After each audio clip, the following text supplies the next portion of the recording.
look, they're saying Sam Bankman Fried is going to testify. Okay. Sam Bankman Fried's going to testify in his own defense. And that means, anytime you get a defendant on the stand, okay, that usually does not bode well for, that person's legal defense.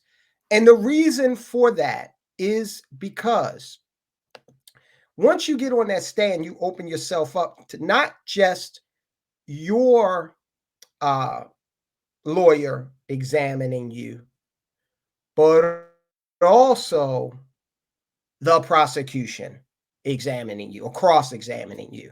And that's the territory that Sam Bankman Fried is finding himself in right now. I'll take a pause for a minute because I want to mention James Gavin brought up a good point here. We were talking about the Russian nuclear capability, and we were talking about that train. So James is saying now they have ICBMs on trucks. Okay. Well, that would be, I think that might be harder to track than a train. More challenging. So that's healthy information. So look, is doing here. Give me a second, guys.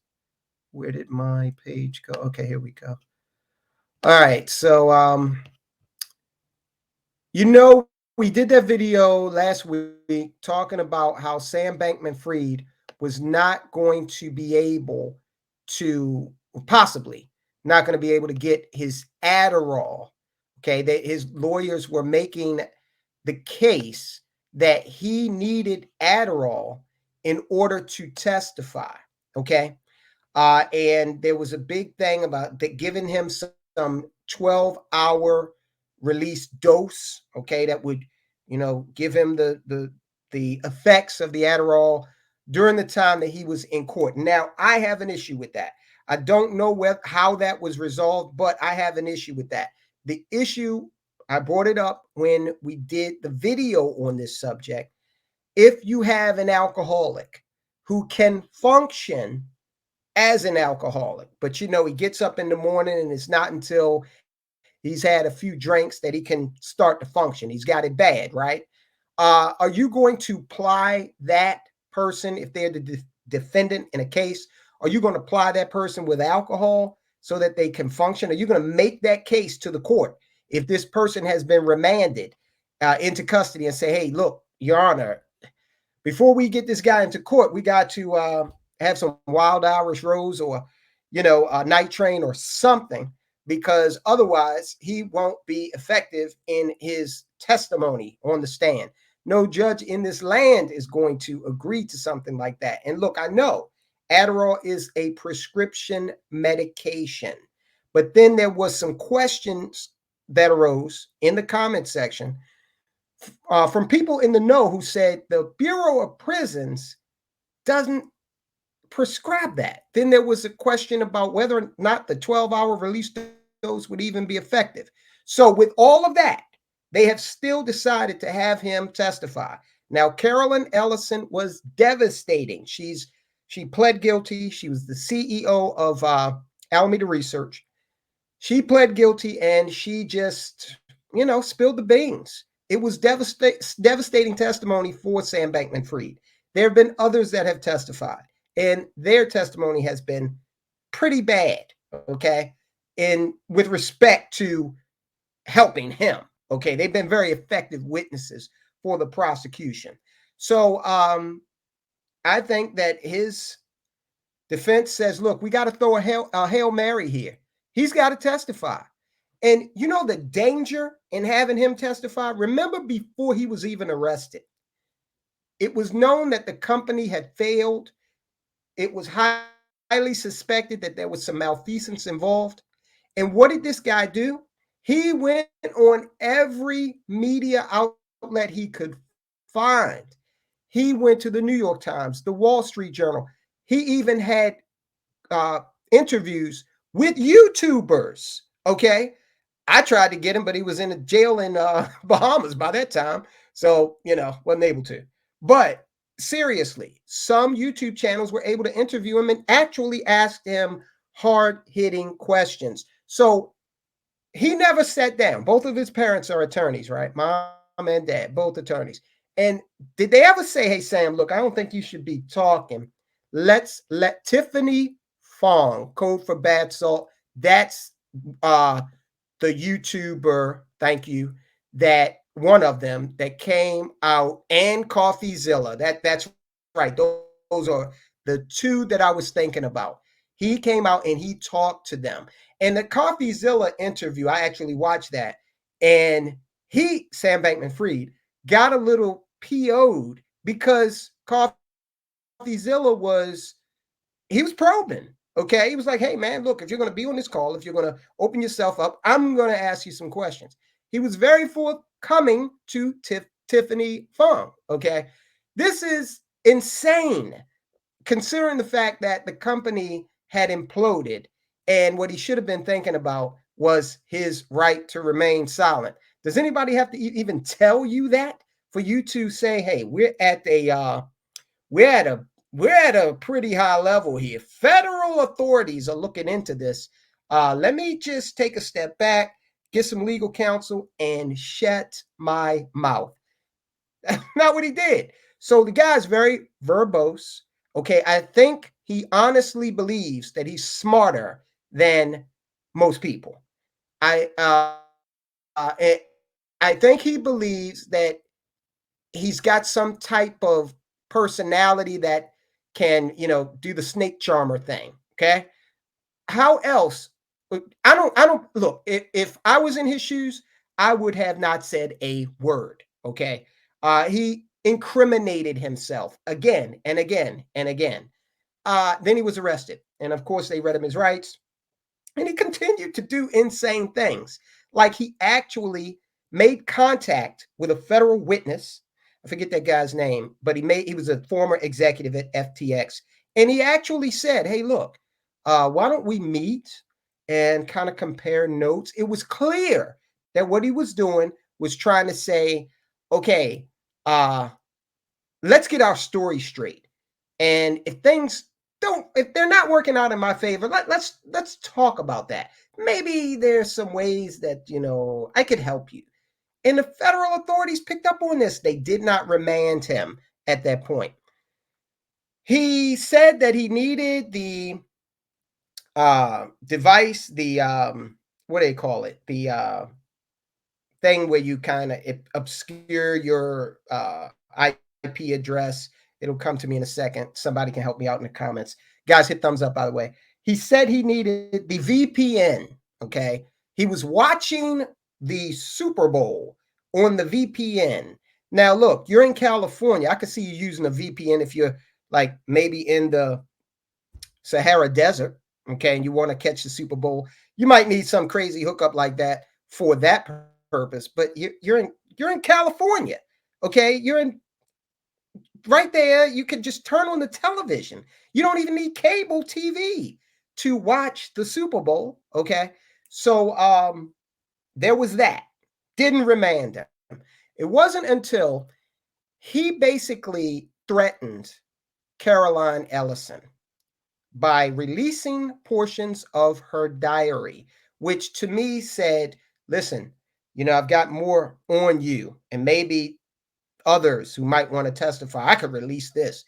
And then the judge said, you know what? That's enough. That's enough. This guy needs to be behind bars. They remanded him into custody at that point. And he has sat there. He hasn't even been there for a long time. Maybe a month, 6 weeks. But now it looks like they're saying, this trial isn't going too well. We got to put this guy on the stand. I wonder how verbose he will be with the prosecution, because the prosecution is going to ask him a series of open-ended questions. And Sam likes to talk, right?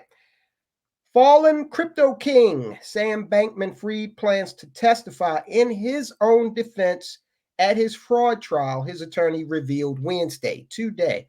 Bankman Fried, 31, is set to take the stand after 3 defense witnesses testify in a Manhattan federal court, his lawyer, Mark Cohen, said. All right, so he's going to have three witnesses for his case, three defense witnesses, and then himself. So uh, this is a tough one. If you got to get on that stand, because remember, in our system of jurisprudence, the government has the burden of proof. Okay, we as citizens, if we are charged and become defendants, then we enjoy a presumption of innocence. Okay, the government has to prove the case. Now, when you're up against the federal government, that's a tall order. Okay, very few defendants escape conviction in the federal system. Why is that? Well, because the feds have a lot of money and basically a limitless pool of resources. All right. Meanwhile, you are paying billable hours to your attorney trying to get out of it. Most people end up saying, you know what? Let's go ahead and let's create some sort of plea deal. That's what several people in this case did. Okay. They just couldn't outlast him. But Sam, horse of a different color, he's going to fight the feds, which is his right. But his attorneys obviously must believe that the government has proven its case. And they can't just sit by and just throw it to a jury. Not only do they have to present their witnesses, but they also have to put their defendant on the stand. Sam Bankman Fried's testimony could come as early as Thursday. That would be tomorrow, guys, as federal prosecutors are expected to rest their case uh, following a week-long break. Okay, so we've had a little break in the action. Now they're back at it. Prosecutors are going to rest. Bankman Fried's decision to take the stand means he'll be exposed to probing cross-examination by prosecutors. Yeah, as we approach the defense case and the critical decision of whether Mr. Bankman Fried will testify, the defense has a growing concern that because of Mr. Bankman Fried's lack of access to Adderall, he has not been able to concentrate at the level he ordinarily would, and that he will not be able to meaningfully participate in the presentation of the defense case. This is according to his lawyer. Now, look, I don't know about you guys. Maybe you could put it in the chat. I don't know about you, but if I was facing the years that he's facing, oh, I'd be laser focused on nothing else. Okay. In fact, I would be Robert Oppenheimer type focused. Okay. I could channel that energy into another nuclear project. I'd be so focused. That tells me, if they keep on leaning on this Adderall thing, that tells me that they're trying to somehow maybe get this appeal process started. They expect to lose and they want to have an excuse for appeal out there. Kofa Basalt says his dad, Sam Bankman Fried's dad, yep, was in the Super Bowl commercial. Yeah, he was. It was all in the family. Mark Peterson, got a comment from Mark. Waiting for it to show up here. Okay. He knows he's running out of time in the spotlight. That's another good point. He really loved being around stars and all of this kind of celebrity and whatnot. Um, yeah, well, that is certainly coming to an end. Now, the guy is, what is he?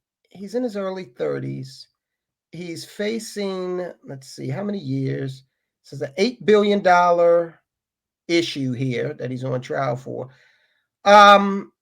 He faces what would amount to a life sentence in prison if convicted. Now, he's being convicted, well, we'll see, but he's being tried in the federal system. So if I'm not mistaken, you need to do 85% of that time before you can be considered eligible for parole or early release or whatever it is. I've never been to prison. I've never been in trouble with the law. Have not so much as a point on my driver's license. Fully intend to keep it that way. So if I get some of this wrong, it's because of a lack of experience. And I'm not an attorney. Although I have watched all of the good episodes of Law and Order up until when Benjamin Bratt left. Lenny, oh man, Lenny was great, but hung on for a while, but then stopped. I thought I pretty much learned all I needed to know about the law at that point. So Code for Bath Salt says, Code for Bath Salt is basically saying that, he's Sam Bankman Fried. The next time we hear from him, it'll be like Christianity 2,000 years from now. Okay. It might as well be to him because if he gets 50 years, I don't know. I mean, hey, 50 years, that's a type of time where I saw this movie once where these prisoners in some South American country, they rioted, okay? And the riot like flipped eventually where the guards and the army got back in control. And this one guy had kind of slept through it. And he was like, he opened the door, he was going to run for it, but it was clear the army was in control. He just took the door and closed it and locked himself back in. That is the type of time that uh, he's facing. So, Jan, how you doing? I know Jan has shared that uh, they've had personal experience with the FTX issue. Don't know how, but as an investor or someone who may have lost a little bit of money, that's why we cover this because we're soldiers of finance, and our overarching rule is don't lose money, right? We're trying to make money. And when we get a character like Sam Bankman Fried, who, man, he ran up what was $100,000 tab at Jimmy Buffett's restaurant. He lived in this palatial penthouse in the Bahamas.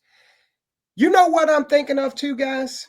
When when are mom and dad going to be kind of examined over this? Because they were a part of this.